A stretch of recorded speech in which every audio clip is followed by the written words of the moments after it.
दोस्तों नमस्कार, मैं अनिल सर आपके अपने YouTube चैनल सरताज कोचिंग गाजीपुर में आपका स्वागत करता हूं।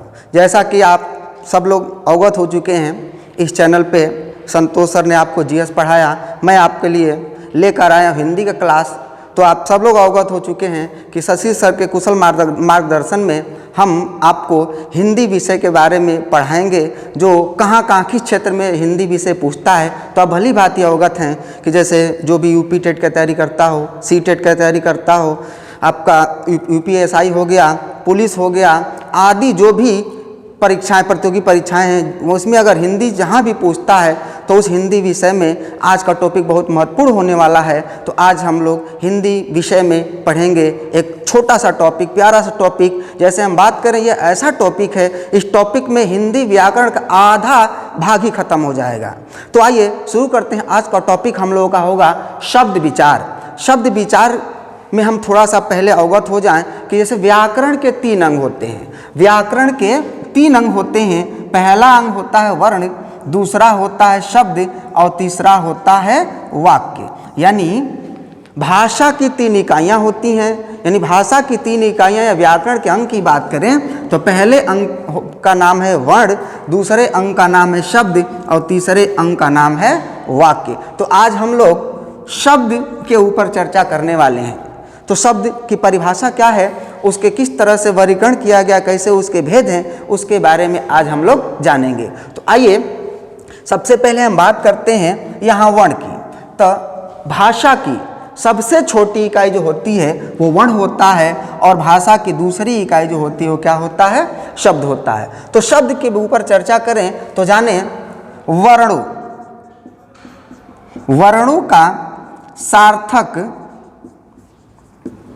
वर्णों का सार्थक योग ही क्या कहलाता है, शब्द कहलाता है। यानी और भी परिभाषा इसको बदल दें तो कह सकते हैं कि 2 या 2 से, यानी 2 या 2 से अधिक, 2 या 2 से अधिक वर्णों का सार्थक योग क्या कहलाता है, शब्द कहलाता है। दोस्तों परिभाषा कई तरीके से बोल सकते हैं। आप परिभाषा कहें कि 2 या 2 से अधिक वर्णों का जो मेल होता है और उसका सार्थक अर्थ निकलता है, उसी को क्या कहते हैं, शब्द कहते हैं। और परिभाषा कहें वर्णों का वह समूह, वर्णों का वह समूह जिससे निश्चित अर्थ निकलता हो, उसी को क्या कहते हैं, शब्द कहते हैं। भाषा की सबसे छोटी इकाई की बात करें तो क्या होगा, वर्ण होगा।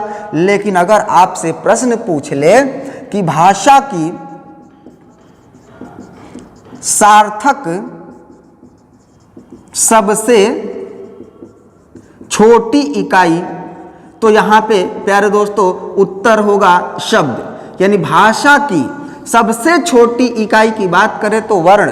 बहुत लोग इसमें गड़बड़ी कर देते हैं, जल्दी जल्दी में वहां प्रश्न का जवाब गलत दे देते हैं। भाषा की छोटी इकाई की बात करेगा तो वर्ण, लेकिन भाषा की सार्थक सबसे छोटी इकाई की बात करें तो प्यारे मित्रों शब्द होगा।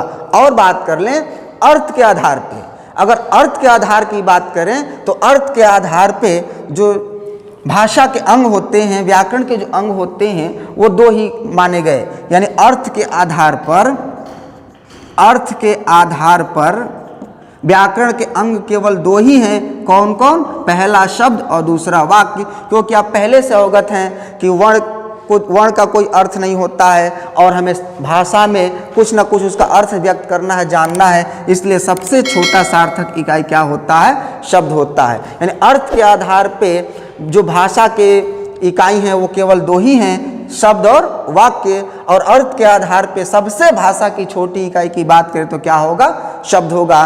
और सबसे बड़ी इकाई क्या होगी, वाक्य होगी। तो प्रश्न देखिए क्या बना, आपसे पूछे कि वर्णों का वह समूह जिससे निश्चित अर्थ जाना जाए उसे क्या कहते हैं, शब्द कहते हैं। या कहे कि 2 या 2 से अधिक वर्णों का जब योग होता है, मिलता है, तो क्या होता है, शब्द होता है।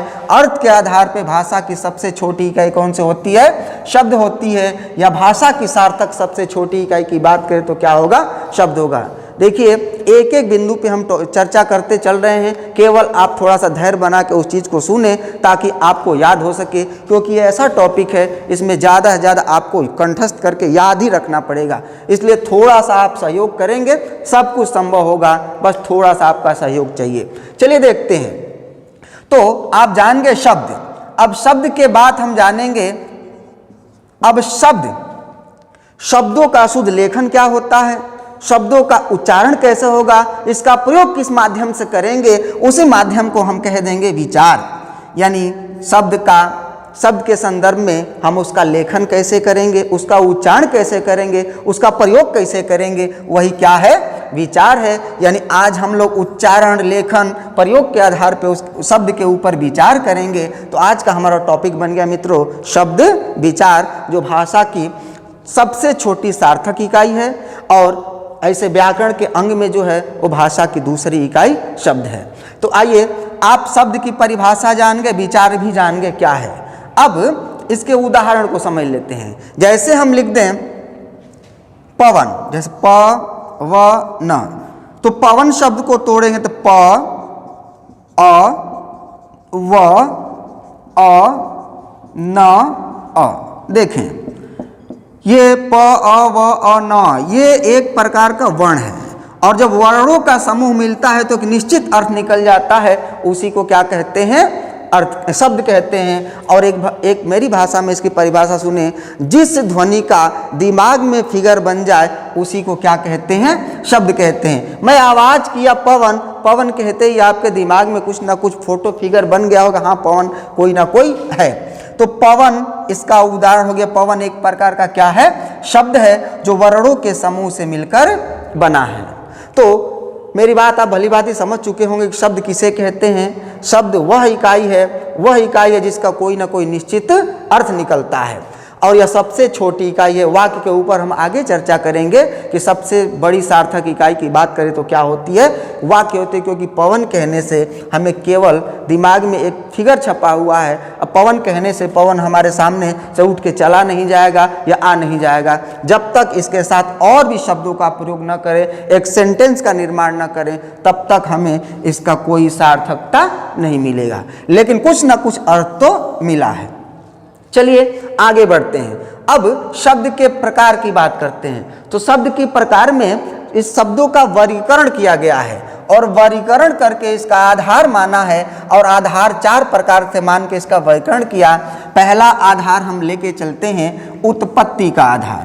तो आप देखते सुनते चलिए, उत्पत्ति का आधार।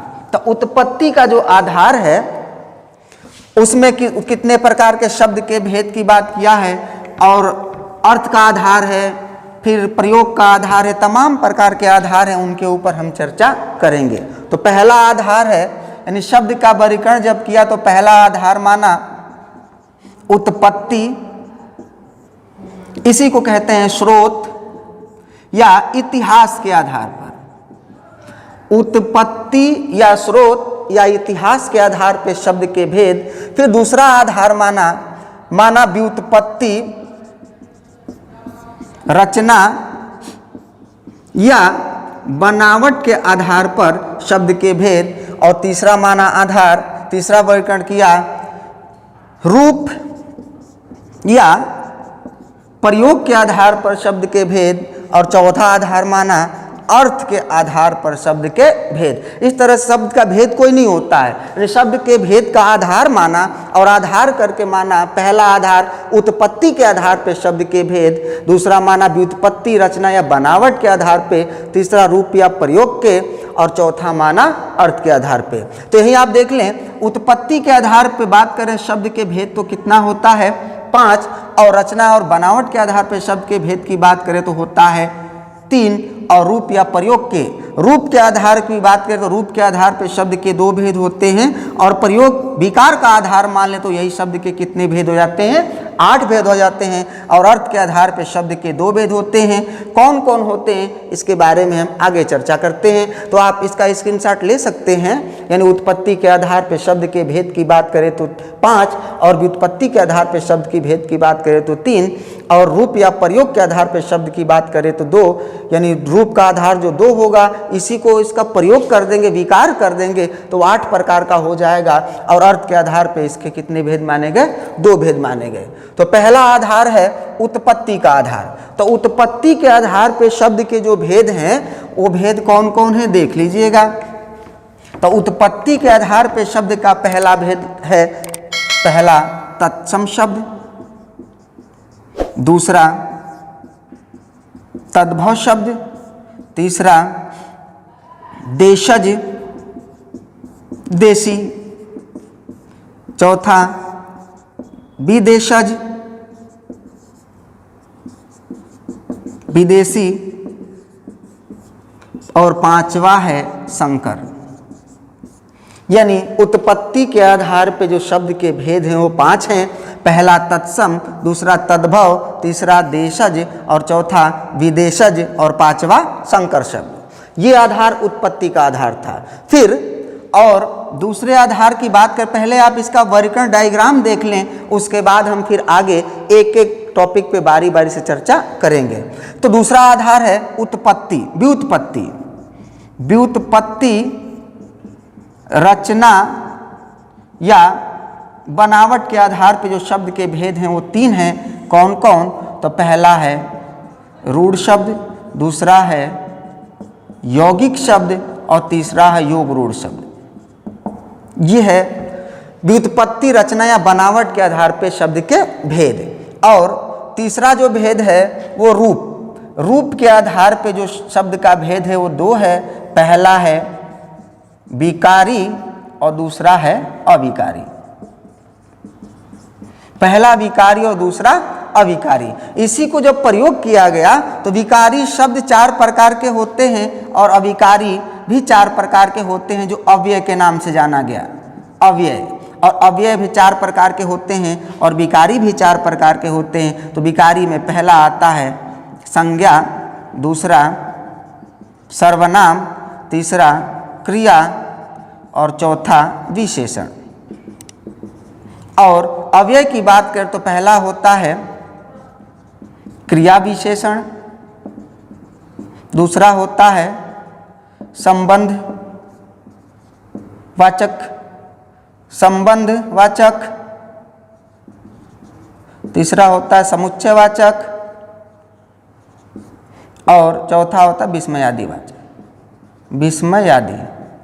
ये 4, यानी रूप के आधार पे जो शब्द के भेद हैं वो 2 थे, विकारी अविकारी। और विकारी 4 प्रकार के, अविकारी में अव्यय भी 4 प्रकार के। ये डायग्राम रूप के आधार पे था। और चौथा आधार जो था अर्थ का आधार। अर्थ के आधार पे जो शब्द के भेद हैं वो 2 हैं, पहला सार्थक और दूसरा निरर्थक। पहला अर्थ के आधार पे सार्थक और दूसरा निरर्थक। चूंकि ध्वनियाँ 2 रूपों में आप देखते हैं, यानी एक सार्थक और एक निरर्थक। और हम व्याकरण में केवल सार्थक के ऊपर चर्चा करते हैं, निरर्थक के ऊपर चर्चा नहीं करते हैं। और यही सार्थक शब्दों में हम पढ़ेंगे विलोम शब्द, पर्यायवाची, फिर बात करें एकार्थी, अनेकार्थी, शब्दयुग्म, भिन्नार्थक आदि शब्दों की चर्चा हम सार्थक में करेंगे। तो देखें, यानी हम पूरे शब्द का डायग्राम बना दिया कि शब्द में हमको क्या क्या पढ़ना है। तो शब्द के अंतर्गत हमको तत्सम, तद्भव, देशज, विदेशज, संकर जो उत्पत्ति के आधार पे बतलाए गए। फिर व्युत्पत्ति के आधार पे हमको 3 पढ़ना है। रूप के आधार पे हमको विकारी अविकारी के रूप में संज्ञा, सर्वनाम। और संज्ञा के अंतर्गत आप पढ़ेंगे लिंग, वचन और कारक। ये सब इसी के अंतर्गत आते हैं। तो देख लीजिए, आपने देखा आज इस डायग्राम में कि शब्द के जो रचना है, बनावट है, वो कितने कितने आधारों पे किस तरह से हैं। तो उत्पत्ति के आधार पे 5, व्युत्पत्ति के आधार पे 3, रूप के आधार पे 2। यही जब विकार के रूप में प्रयोग होगा तो 8 प्रकार का हो जाएगा। और अर्थ के आधार पे कितने? 2 प्रकार के। तो आपने देखा आज शब्द के दृष्टि से पूरा डायग्राम। आप एक बार इसका स्क्रीनशॉट ले लें, फिर उसके बाद हम आगे बढ़ते हैं। तो आइए, तो उम्मीद करते हैं कि आपको यह वीडियो पसंद आया होगा। अगर आपको अच्छा लगे तो इस चैनल को लाइक करें, सब्सक्राइब करें और अधिक से अधिक शेयर करें। और हाँ, आप वीडियो देखें तो इस बेल आइकन घंटी को बजाना न भूलें, ताकि आपको अगले वीडियो की नोटिफिकेशन मिल सके। अब मिलते हैं हम अगले वीडियो में। जय हिंद।